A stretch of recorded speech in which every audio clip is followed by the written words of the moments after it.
when you enter communities as a cannabis company, you really should be focusing on education, giving back to those communities and bringing those communities together, because at the end of the day, cannabis actually drove a lot of these communities apart. So that's that. When you bring a substance that in my mind is sacred, something that's been used for thousands of years to help people with so many different type of ailments, for health. And then you mix in money and politics into that. It does make it a very interesting thing.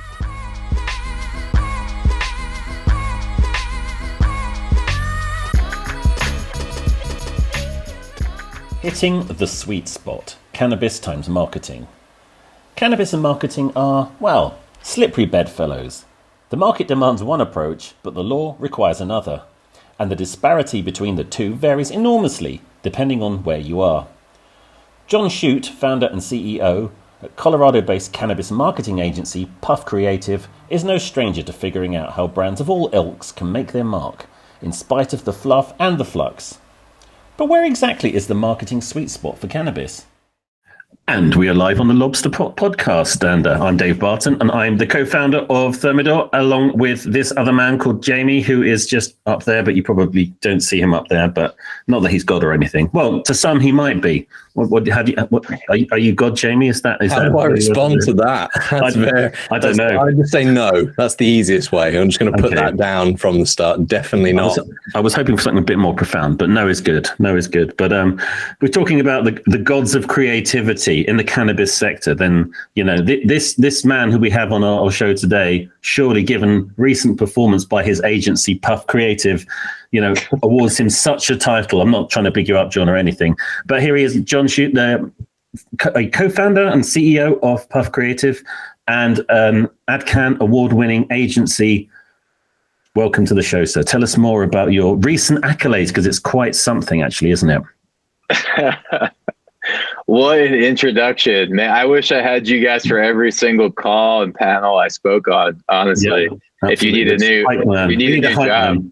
Yeah, that's it. Hype man. That's it. I'm going to start attending conferences and going, Anyway, it's all about you today, John. So welcome. Thank you. And yeah, I still consider myself a student in the marketing and creative realm, even though we've been getting some momentum here the past few years. But yeah, I am a co-founder, CEO over at PufCreativ. I've been in the cannabis industry for about 7.5 years now. PufCreativ has been around for 6 years this March, which is real exciting. And yeah, just as Dave mentioned, just this past couple of days, we found out that the agency, my business partner, and our clients have won some awards. And real quick, so we won AdCan Agency of the Year for the 3rd year in a row, which we're really excited about. My business partner, Katie Burrell, won Marketer of the Year this past year. She is just a strong force in the cannabis LGBT community. So it's really great to see her getting recognition for all the amazing work she's done over the years. Our community campaign called the Cannabis Creative Movement, which we're partnered with a PR agency called the Ninth Block. Our guide, the Pride Guide, which is actually a guide that Katie put together about gender. We partner with a nonprofit called Full Spectrum, which is a cannabis LGBTQ community nonprofit. And like I said, our guide won Campaign of the Year against some of the biggest campaigns out there. I think like Weed Maps, Monogram, just to name a few. Our client, Gentlemen Smugglers, won Social Media Campaign of the Year, which we're really excited about. It's a legacy brand. The founder served 11 years under the Kingpin statute for cannabis. His group, the Gentlemen Smugglers, supplied the entire East Coast with cannabis throughout the 70s and 80s.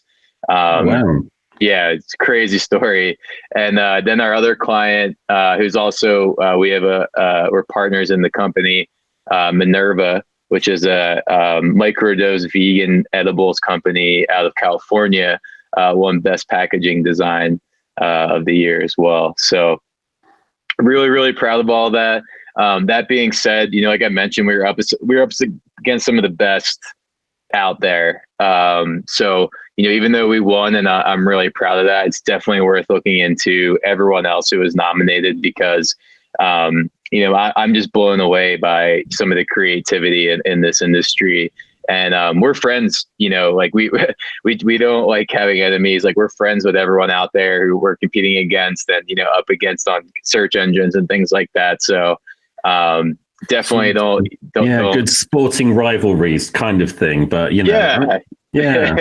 No, but this is it. I think you get that in the cannabis community. I mean, you get it in other industries as well, that kind of camaraderie. But I think everyone's kind of committed to the cause, as it were, to kind of, I mean, you're based in Colorado, so you've had, was it a rec market for over 10 years now, isn't it? But still, It's like, do you feel like there's still a mission in terms of, what brands need to do in order to kind of help, quell the stigma and to kind of, make it more, cannabis more socially acceptable? I mean, there's so many different product formats now. That's the thing that kind of blows me away. And I guess you've kind of got to balance, creating a brand versus, what can you do from a regulatory perspective, what's permissible legally, what isn't, when you come to creating kind of campaigns. I mean, how do you kind of balance that? I mean, is that would strike me as perhaps one of the hardest things to do, but is it really just a case of, well, this is what we can do, this is what we can't do, let's lean on to what we can do in a sense? Yeah, it's yeah, I mean, we could dive into a lot of the different niches that you mentioned there, but as a whole, I think that, like, the start, I think that the industry still does have a lot of, as a whole, not just brands, not just retailers, everyone has a lot of responsibility out there. It's still so new. There's still a very huge lack of education. We still have a very, very long way to go from a social equity and social justice standard. There's still people in prison for cannabis. There's still lives that are affected by cannabis. There's still, there's still a lot of unbalance when it comes to diversity in the industry and who's actually being successful and how the rules are regulated and who's, controlling state to state. I don't think that everyone that is in the industry, or at least, that I see, has that perspective, but we try to surround ourselves with people that do. And, like you mentioned, we have competitors out there that I'm actively pitching against, but at the end of the day, like, I'm talking to all these people and we're friends, and then we end up collaborating on contracts together. And that's what makes it beautiful. People who have that mentality of, hey, this is industry that is founded off of the war on drugs and prohibition for, decades. And now people are making money off it, majority of them being white males. So if you don't recognize that, that's, shame on you. Not to mention, from an environmental perspective, the cannabis industry does a lot of harm, but there's also a lot of ways that it can do good. And, the consumer and even people in the industry don't necessarily understand that either. That being said, too, when you enter communities as a cannabis company, you really should be focusing on education, giving back to those communities and bringing those communities together, because at the end of the day, cannabis actually drove a lot of these communities apart. So that's that. When you bring a substance that, in my mind, is sacred, something that's been used for thousands of years to help people with so many different type of ailments, for health. And then you mix in money and politics into that. It does make it a very interesting thing. So, for me as a marketer and someone who's been around the industry for quite a bit of time, and an avid user and advocate, and I talk to people in different countries and across the United States, I try to encompass all of that in my approach to being a leader, running a cannabis agency, and then how I approach projects with clients. Because I really do think that you need to encapsulate all of that into your business model, no matter what you're doing. That being said, I think that there is a balance that needs to be found for each individual cannabis project out there. They're all very, very unique in their own sense. So you kind of have to adapt to a few things, obviously what's going on speaking in terms of the United States, we'll just believe that that's what I'm going to speak in terms of, even though we're working in other countries and they're all different. But the United States as a country, has its own set of federal regulations and things going on behind the scenes. And then each state has its own set of regulations, of rules and guidelines that go on within that state. And then each municipality within that state has its own set of rules and guidelines that you need to follow as well. So as a business owner, entrepreneur, it becomes very difficult. And then when you try to market and advertise and expose products that are in that web of control and rules and guidelines, it does get tricky. But that's what makes, I think, marketing and working with someone who's experienced and has been through the ringer and understands how to properly market products, one, but also is passionate about the plant too, is really what makes all the difference.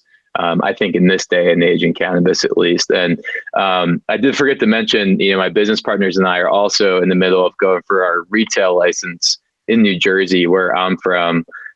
So that's been a whole nother kind of eye-opening experience of like what all of my clients have gotten through to start their companies and all the, nuances and difficulties and roadblocks there. But at the same time, now I understand how to navigate my clients' budgets and timing and financial models way better because I've gone through that experience. So I guess in a nutshell, all I'm trying to say is, man, it's been a crazy eye-opening experience. And I say I'm a student, I really am. Like, people reach out to me to pick my brain all the time. And I'm very, very grateful for that and recognize that that's really cool and valuable. But at the same time, just getting started. It's been 7.5 years, but I got, another 30 to go or whatever. So at least, so yeah. Hopefully, I know that was a lot. So sorry. No, it's great. It's really nice to hear. Say from a really experienced an experienced person, you would almost hope that while you become more experienced, it becomes a lot easier in the next 30 years. Mentioning those issues and going between municipalities and states, you would almost like an easier ride after the fact. You've done the hard stuff now. You want to put your feet up with the knowledge, and you're going to be challenged enough just doing marketing. Cannabis is just this extra dimension of complexity and challenge, isn't it? It is. And I honestly, I can be honest and say I really can't tell if it's going to get easier or harder. My gut tells me it's probably going to get a bit harder, even though certain things might get easier, like maybe advertising regulations, for example. But, I think that's just going to create a whole new can of worms when it comes to like regulations and like what's allowed and what's not. And, social media and search engine algorithm crawls and things like that. So we're already adapting to that stuff every day. It seems to change all the time. Not really a rhyme or reason to it. It looks like the economy might be impacting some advertising things right now because people are losing money. I saw that like in the beginning of COVID. I was like, oh, wow, a bunch of cannabis Instagram ads. Cool. Then like 6 months later, those counts aren't around anymore. Now our economy is like, potentially going through this recession. And now all of a sudden I'm seeing cannabis social media ads. I'm like, all right, seems when money might be a struggle, all of a sudden people can advertise. And then once it's not, we reel it back in. So really, really wild to watch this all happen in real time. Yeah, that's it. Watching it unfold and dealing with all the factors that as a business owner and someone operating a marketing business or a business that offers marketing services is that that when things get tough, often marketing is one of the first things to go. So you have to be able to demonstrate return on investment for people and show the value of it. When everyone else stops spending on marketing, that's when you need to ramp up your spending because all of a sudden it's a lot easier to stand out from the crowd. So totally. Yeah. I've done some, a few things like to that respect. It's like, in my mind, in cannabis and now even psychedelics, there's a whole world out there, right? I mean, we're both in different countries having a great conversation right now. So yeah, like when one country is going through a recession, that doesn't mean other countries necessarily are. And then, yeah, like typically in theory, when, like you mentioned, like people do cut marketing first in a lot of situations, especially when the economy is going bad. But that being said, that's the corporate model. In cannabis, not every single company is a corporate model. So if I were maybe not a corporate company I would be amping things up because it means you can capitalize on a lot more opportunity now, especially when the economy changes. You're already monetized your marketing and your IP, and you're ready to rock and roll. Absolutely. I'd be interested to hear what you think. We're asking questions, some of which we know, inside and out, or we have to kind of do it as part of this format. But it's interesting the challenges that you run into when you're in a creative endeavor. And I'll say this, and you'll probably I hope you start nodding, is that you ask someone what they want to do and they say, you're the expert, we'll leave it up to you. And then you do something and then you come back and they say, oh no, we hate that. That's a typical challenge within a creative space and within marketing in particular. What are some of the maybe cannabis specific challenges that you face from customers when you're speaking to them, either about how they position their brand or about the channels they want to use? What are some of the things that maybe take umbrage over?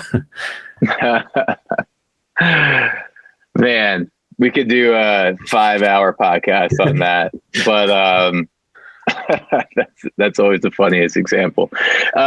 There's so many. The most common ones that I talk about and everyone talks about is, as I brought before, advertising, right? You can have the best creative and best brand and all the money in the world, and you still are limited, for Facebook, limited on Google.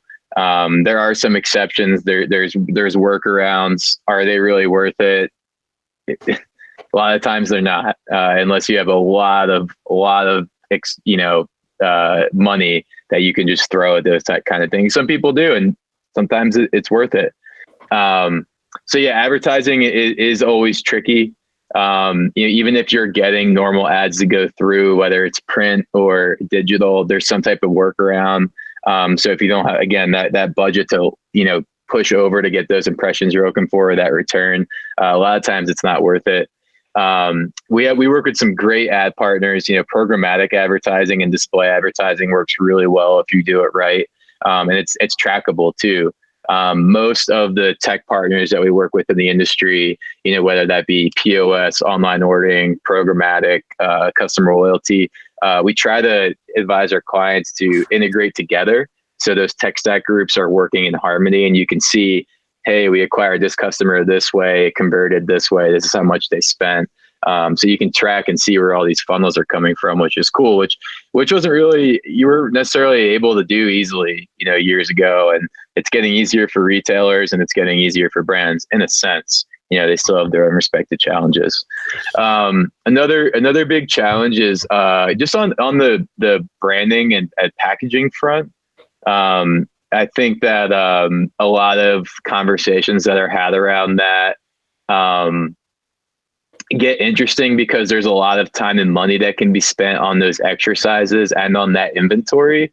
And then your state can, change some type of small rule or regulation. Then you have to go back to the drawing board again and rebrand and redo your packaging. So I think a big challenge for people and explain to clients is just getting proper legal representation and research.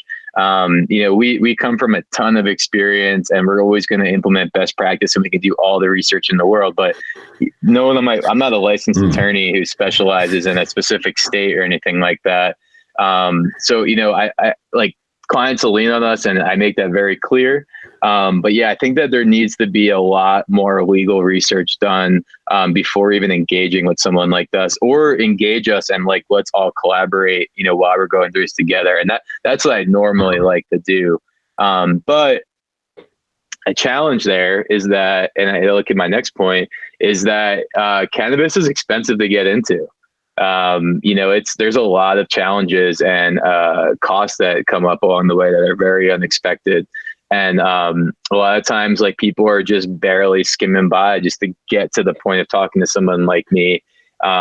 So at that point, there needs to be a mutual understanding of the reality of their situation and the risk that's involved in moving forward, which we try to do to our best ability. But, some people, it's just in one ear, out the other, unfortunately. So that leads me to my next point, is just, again, budget, it's expensive, and people don't realize that, hey, maybe you planned and had a pro forma that said it was going to cost this, but you didn't plan for this, this, and this. Now here's what you're working with, and here's the reality of your situation. We have enough money to get you a logo, get you a website up and integrate your online ordering, and then launch, a very basic social media plan, right? Or sometimes it's a case where it's like, hey, we have the time and the budget to do everything that we want to, and we're going to launch at this date and this date. But most of the time, like for newer companies that are already established and gone through these motions, it's not the case. And planning on timing of a cannabis like retail like launch or like a brand launch is tough because there's so many factors and approvals that need to take place. So when you're trying to like balance like your budget, planning for your marketing, and like when to actually do things, especially for a newly started company, it's a challenge for everyone, because we're trying to, on the marketing side, just do what's best for these companies and guide them in the right direction. But there's so much that's going on behind the scenes from a legal and financial and even real estate perspective in a lot of cases that kind of mess that up. So yeah, that's like an example of the challenges that we're dealing with in the day to day. But there's so many more. Every state's different. Like we have a client in Mississippi right now. I saw their Facebook post got flagged, and I'm like, why? That makes no sense. And then the state like randomly reaches out to them, which a lot of states don't really personally reach out to people about marketing, but some of them do. So yeah, it adds up. But again, we are able to mitigate and act swiftly because we've just been around. We know how to problem solve well. We've made mistakes in the past and have just learned valuable lessons. We're students of other folks in the industry. We're students of these bigger companies that are running these marketing platforms. So yeah, it's a little bit different than your normal. I want to start like a kombucha bar. Yeah. No, absolutely. I mean, it's really interesting. I mean, do you feel like a lot of clients just don't? Are they kind of marketing savvy, or at least think they are? Or are there a lot of? It sounds like there's a lot of known unknowns in a weird way, in terms of what. Hey, we want to launch this brand. You want to do this? It's like, we know we can't do this, that, and the other. So what can you help us with? And you go, well, yeah. is that yeah, kind of thing? It's kind of, yeah, it's a mix. Like I honestly can say that like every single project that we work on is unique in its own sense. So we've like really spent the time on explaining our process and why to people, and like really we're working on, we're always restructuring how we do our packages and our pricing and how we approach projects. But a lot of it is like really breaking down people's business models and what they exactly need and identifying that and why. So, we explain why they need things, and then we explain our process, and that kind of helps with the pain points of folks either not understanding marketing, never going through an actual marketing exercise, which is a lot of times like an issue for people, or just like people's egos get in the way, right? Like everyone wants to be Nike or Cookies or, these bigger brands. But is that really you? Right? Is that like, so I think authenticity is of the utmost importance in this industry. If you, again, like a lot of times at the end of any panel or podcast I'm on, people are like, what's your advice that you give to someone entering the cannabis space? And my number one thing is that if you're not passionate about this, stay out. There's no room for you, unfortunately, because there's a lot of people out there that are very, very passionate about this and will put their lives on the line, basically. Yeah, no. I think spoken to, people who are just, legacy market, owning that culture aspect as well. I think there's a lot of people who feel that, this is our thing. We've been doing this for years. Not these fucking suits come along and tell us what to do and start trying to monetize it. It's like, back off. I think that's very, very. Yeah, that's the projects that we want to work on. Like people like PR, like we do some PR for folks, and like we have some client or some leads or certain clients like, hey, like, how about some PR? And it's just like, y'all don't have a real story. Like, you just care about the bottom dollar. Like, that's not what I care about. Like, where's the passion? Like, where's the hard work? Where's the dedication? How did this help you? Who did it help in your life? What's your plans on helping your communities and educating people? And that's the projects that we want to work on. And that's what the industry is all about in my mind. And unfortunately, like I said, it just, there's so many different sides of it. And when we have someone across our paths, who is maybe, a big corporation or something like that, sometimes we'll completely just be like, no, sorry.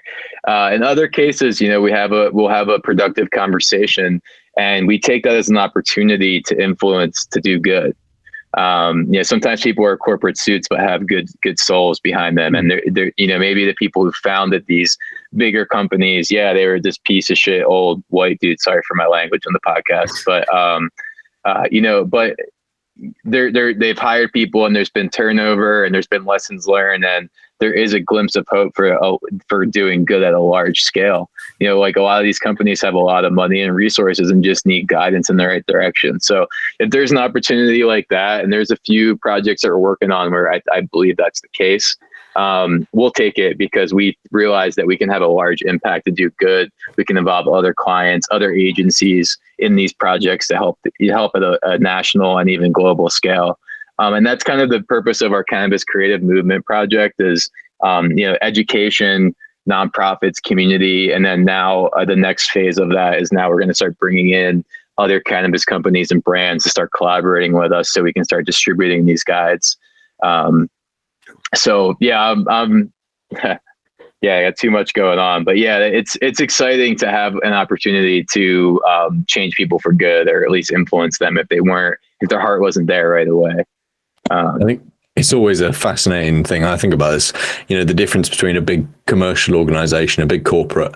Well, it's made up of people, and maybe the organization is built for profit, but are the individuals there built for that? Well, probably not. They obviously have their own thing to gain from it, but they're also going to have their own driving factors and their own passions and their own interests. And it's absolutely right. If you can work with people within those organizations who are interested in doing positive things, well, then that's the best thing you can hope for, really, because that's going to change the direction of that business as a whole. And it won't just be about profit. There are other things that are important within that. And that comment about genuine, Dave and I had a sort of discovery call the other day with someone. It was very much that. It was like, what's your story? There isn't a story. So you're not going to do very well then. Sorry. Yeah, that's the worst is like, we'll send someone like the onboarding form for like the branding. And you can't even get like more than a sentence out of like, tell us more, I forget what the exact question we have is. It's like, tell us more, like, how did it get started? Right. And it's like, yeah, like Jane had $1 million. It's like, okay.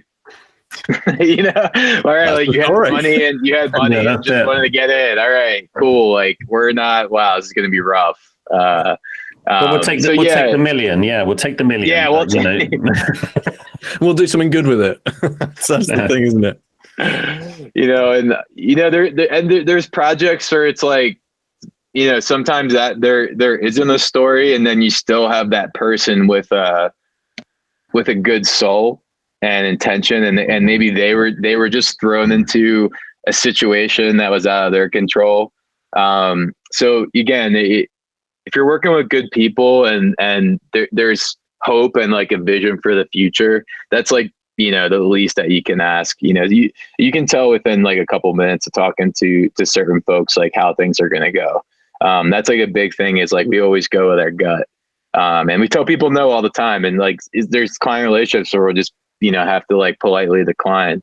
The worst is when like you really, really care about a project and you see all of these things that like need to be done that are going to completely change this project for a good and like make them more money, but they just get in their own way. That's another pain point is good people getting in their own way sometimes. But I think that goes for a lot of things in life.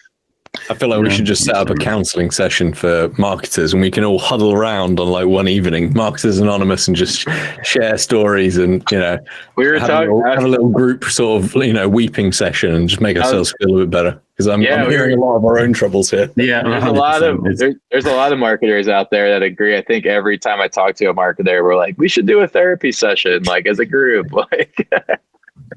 Marketing is therapy. Yeah, maybe you guys could pivot your podcast to that, maybe. Yeah, just to make it, we can do private sessions. That's a great idea. I like that. Yeah. That's it. No, but there is so many. Again, it's a strange thing, isn't it? That people come to you, they're looking for counsel, looking for they've got ideas, they want to kind of bring something to fruition. They don't always know what, but the intent's there, and it's kind of like, well, you want to kind of nurture that intention, that positive influence that they want to do. You want to try and help, you want to support, you want to kind of help them realize that vision. But then it's kind of when you've just got to really keep sort of picking back to really understand sometimes what it is they're trying to get to, because sometimes it was like, we want this whole campaign, we want this. It's like, but what do you actually need? What's the intent? It's that kind of filtering back through.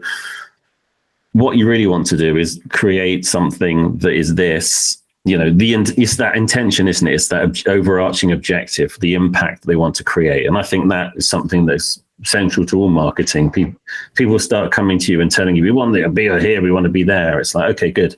But what do you actually want to do when you're there? What's the intention? Yeah. What's your mission? What's your vision? Like, what's the story? And yeah, like I love it. It's great when we have an opportunity to kind of jump in and like work on that swiftly before like they get too far ahead of themselves. Right. Cause yeah, it's always a rough conversation when someone's like years in, has spent a ton of money on things, and then like they're like, hey, like for some, like we're not getting this conversions that we really want, or so this isn't performing to the way we want. And then you peel back those onion layers, you're referring like, well, who are you guys?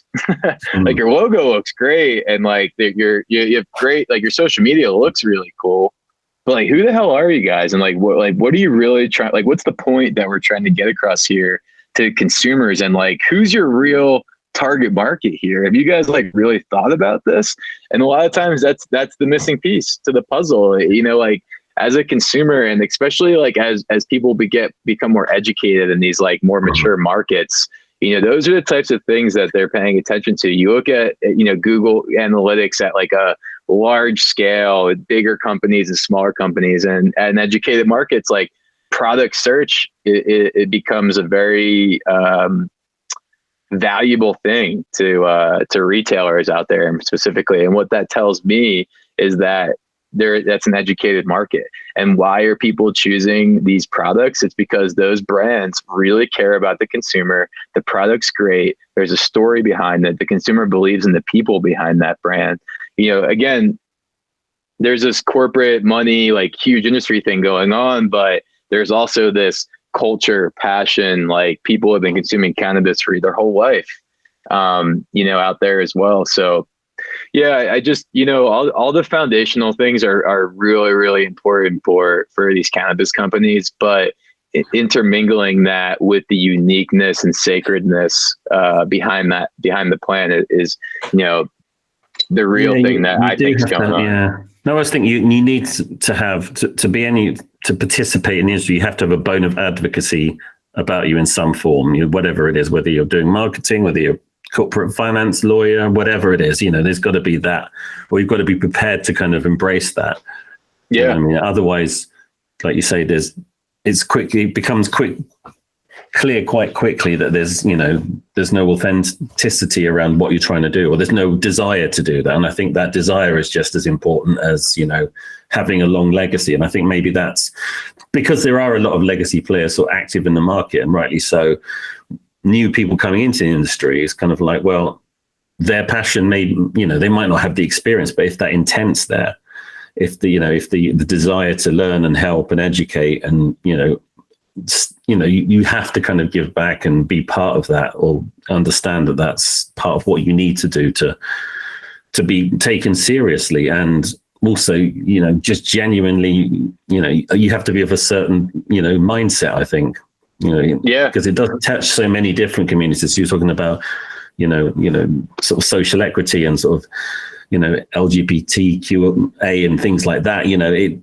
People have, or different groups of people have a stake in cannabis, or at least feel like it, they do. And it's important to understand that and realize that, I think, 100%. And those types of efforts, and, I touch on all of those things, but I also encourage for people not to just make a check mark, right? Like if you're gonna, be a social justice focused company, that should be because that's what you truly are passionate about. If you're gonna focus on LGBTQ communities and nonprofits and things, let's tie that to your story and have intention there.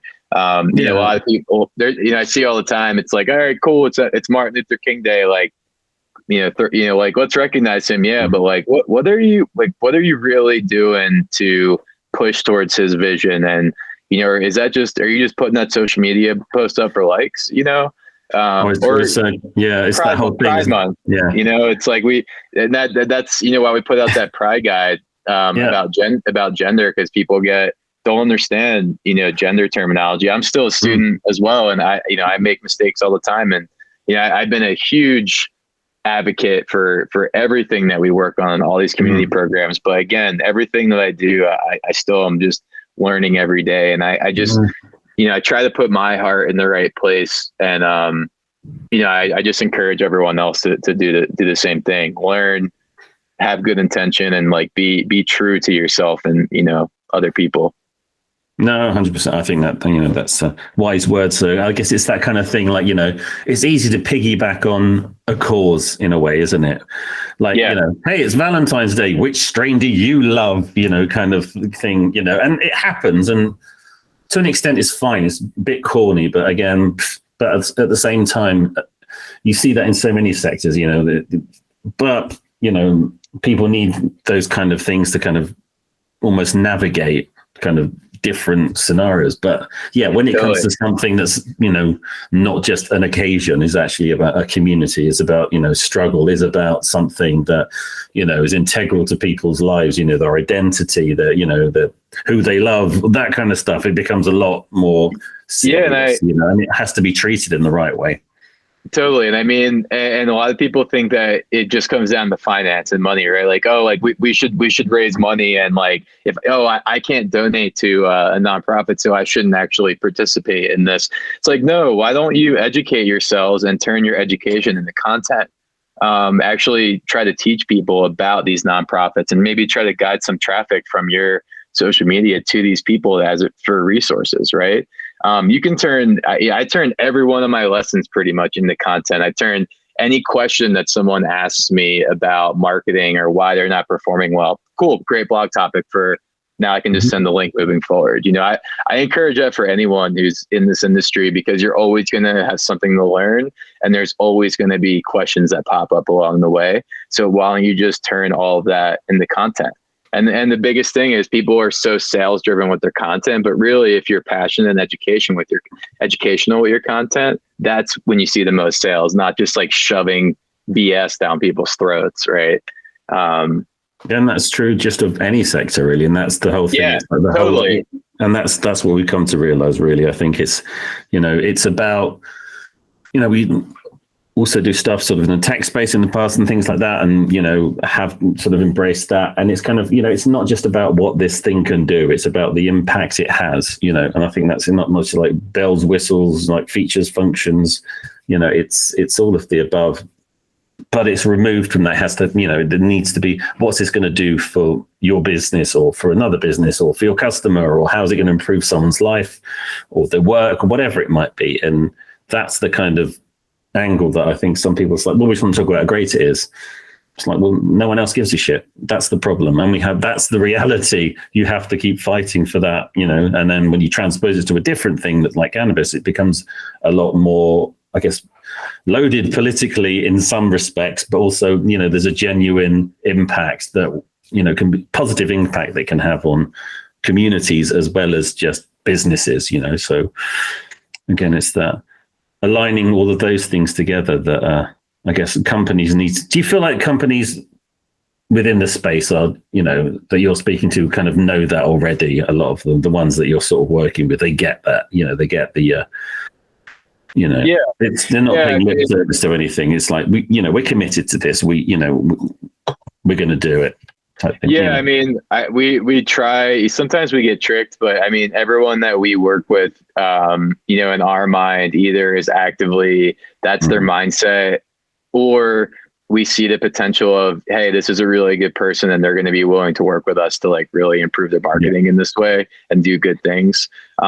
People who just, you can tell like that's not part of their company ethos. And like this guy, this guy or human I'm talking to is kind of a POS.